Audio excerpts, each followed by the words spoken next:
जम्मू कश्मीर का प्रधान होगा। आज को जो हमारा जो प्रेस कॉन्फ्रेंस है वो इस सिलसिले में है कि 1947 के जो लोग पाकिस्तान ऑक्युपाइड कश्मीर से जो लोग आए हैं, हमारे बहुत से मसाइल हैं, बुनियादी मसाइल जो हैं, जिनकी वजह से जब तक वो मसाइल हल नहीं होते तो हमारी जो रिहेबिलिटेशन जो है वो कंप्लीट नहीं हो सकती। सरकार ने आज तक जो कुछ किया है, जो थोड़ा बहुत किया है, वो न होने के बराबर है। हम पिछले 75 साल से कुछ बुनियादी मसाइल जो हमारे हैं, जो हमारे रिहेबिलिटेशन को मुकम्मल करने में या कंप्लीट करने में सहायक हो सकती है, उसमें नंबर 1 ये है कि हमारी जो नुमाइंदगी रियासती असम्बली में जो हम मांग रहे हैं 75 साल से कि हमारी 8 सीटें मिलनी चाहिए, नंबर 1। नंबर 2, जो जायदाद हमारी पीछे रह गई है उसको हम कंपनसेशन मांग रहे हैं। नंबर 3, हमारे जो बच्चे हैं उनके लिए हम रिजर्वेशन मांग रहे हैं, एम्प्लॉयमेंट मांग रहे हैं, टेक्निकल इंस्टीट्यूशन में उनको सीटें के लिए मांग रहे हैं। ये हमारी बुनियादी मसले हैं। लेकिन आज का जो अहम मसला जो है, जिससे हमारा समाज जो है बड़ी तकलीफ में है, बड़ी पीड़ा में है, वो मसला ये है कि 47 के बाद जब हम आए और जो थोड़ी बहुत ज़मीन सरकार ने हमको अलाटमेंट की, चाहे वो स्टेट लैंड थी, चाहे वो एवैक्यू लैंड थी। पहली बात यह है कि 47 में जब हम आए तो चाहिए तो सरकार को यही था कि उसी वक्त हमारी जो ज़मीन जो थी हमको अलाट करते, लेकिन ऐसा नहीं किया क्योंकि सरकार के मन में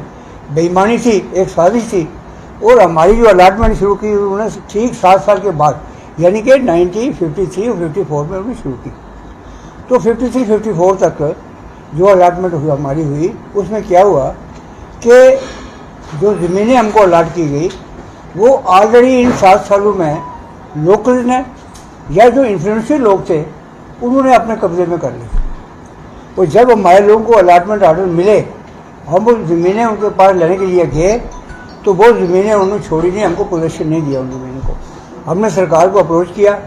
सरकार भी हमें किसी न किसी बहाना लगा के टालते रही और वक्त जो गुजरता गया, अल्टीमेटली क्या हुआ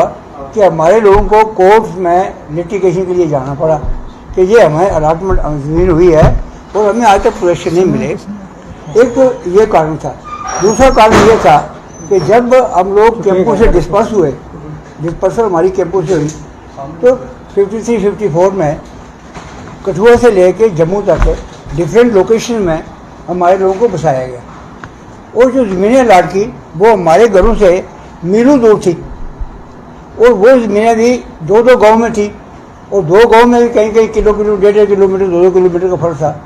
तो हमारे लोग वो ज़मीनें जो है वो खुद कल्टीवेट नहीं कर सके। तीसरी बात जो थी वो ये थी कि जितनी फैमिली को ज़मीन अलाट हुई उसमें से आधी फैमिली थी, कम से कम 10,000-8,000 फैमिली ऐसी थी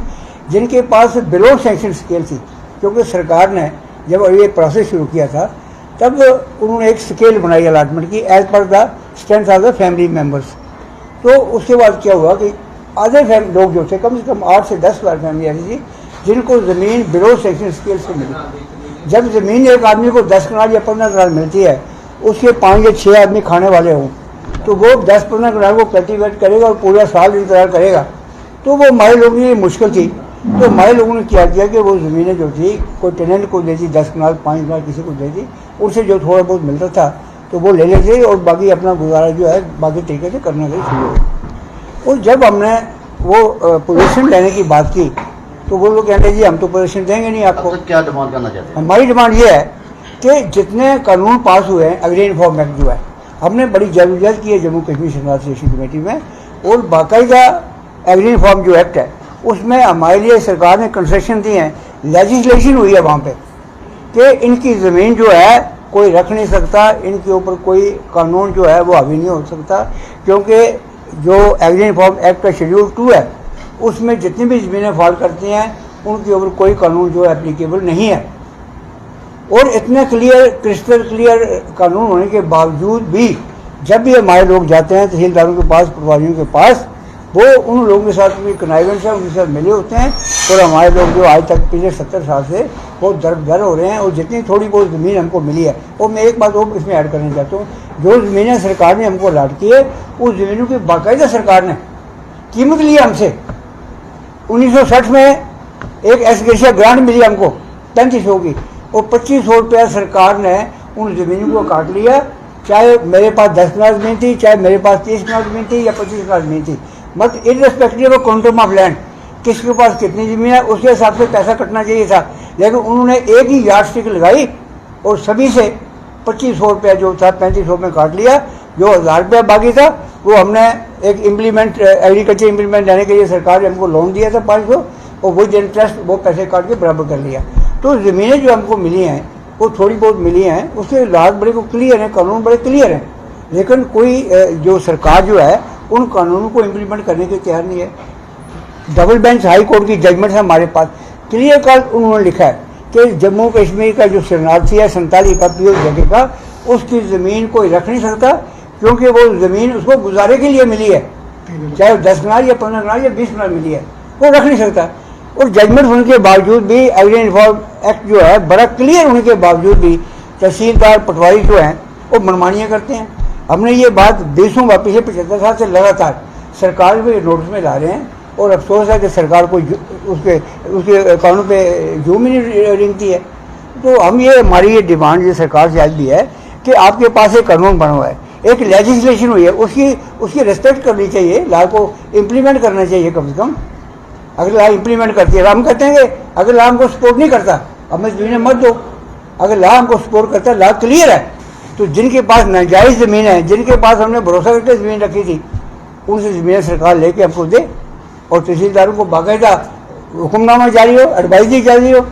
कि आप लोग क्या कर रहे हैं। और देखिए गिरदावरी वो अपनी मर्जी से लगाते हैं, कोई लीगल प्रोसीजर जो है वो गिरदावरी का फॉलो नहीं होता है। हमने ये बात रेवेन्यू सेक्रेटरी के, डिवीजनल कमीशन में, डीसी के और एसडीएम के सब लोगों की नोटिस में लाई है। घर बैठते हैं लोग, जाते हैं, पैसे देते हैं और होते हैं। और जो इंटरेस्टिंग बात, जो काश्तकार एक मर जाता है, एक काश्तकार मर जाता है, गिरदावरी को प्रॉपर्टी समझ के उसको विरासत में लगाया जाता है, जो बिल्कुल बिल्कुल टोटली गैर कानूनी है। ये सब बातें हम फिर क्या करते हैं, पटवारी क्या करते हैं, अपनी मर्जी से रिकॉर्ड की टेम्परिंग करते हैं, लोगों को सपोर्ट करने जो पैसे देता है रिकॉर्ड की टेम्परिंग की हमने बेगू सबूत दिए, कस्टोडियन को दिए, रेवेन्यू सेक्रेटरी को दिए, कई बार दिए, कई सेक्रेटरी हमारे पास उनसे मिले हम, लेकिन किसी का जो है वो उन्होंने आज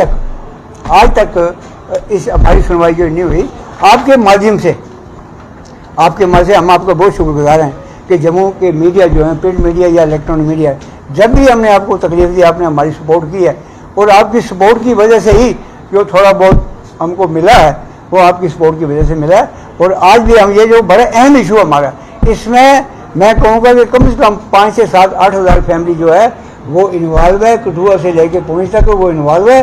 और उनके साथ इतनी बड़ी बेइंसाफ़ी कि हाई कोर्ट की, डबल बेंच की कम से कम 10 जजमेंट्स हैं। एग्री रिफॉर्म एक्ट है जिसके बाकायदा कानून बना है लेजिस्लेटिव असेंबली में, और उस कानून की जो है धज्जियां उड़ाई जा रही हैं, और पटवारी और तहसीलदारों को मानते ही नहीं है। अब मैं पूछूं जब सरकार से कि हमारे लोग कहाँ जाए, उनके लिए कौन सी जगह, उनके लिए कौन सा इंसाफ है, कहाँ से उनको इंसाफ मिलेगा। हम ये चाहते हैं कि सरकार फौरी तौर से कानून के मुताबिक, हम नहीं कहते हमें वो कंसेशन दे, जो कानून बढ़ा हुआ है इस वक्त तक उस कानून के मुताबिक उस कानून की अमल दरामदी हो, उसकी इम्प्लीमेंटेशन हो और सख्ती से हो,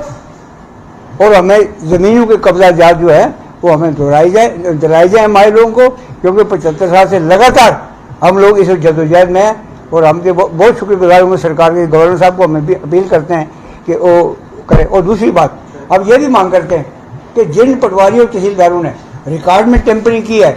उन जो लाल कानून से उसकी इम्प्लीमेंटेशन नहीं किया है, उसमें देर किया है या और कहीं हेराफेरी की है, तो उनके बारे में बाकायदा एक तहकीकात हो। और कौन कौन से वो जो अफसर हैं जो सरकार तो कहती है जी हमारी बहुत गुड गवर्नेंस है, हमारा बहुत अच्छा निज़ाम चल रहा है, रोज पेपर में बयान पढ़ते हैं, क्या यही निज़ाम है सरकार का कि 5 से 7 हज़ार फैमिली जो है वो 75 साल से चला रही है कि जो थोड़ी बहुत ज़मीन आपने हमको दी, उस ज़मीन की कीमत भी ले ली आपने, और आप ज़मीन कब्जा किसी के पास पड़ी हुई है, किसी के पास पड़ी है। चाहिए तो ये था कि कीमत काटने से पहले हमें वो कब्जा देते,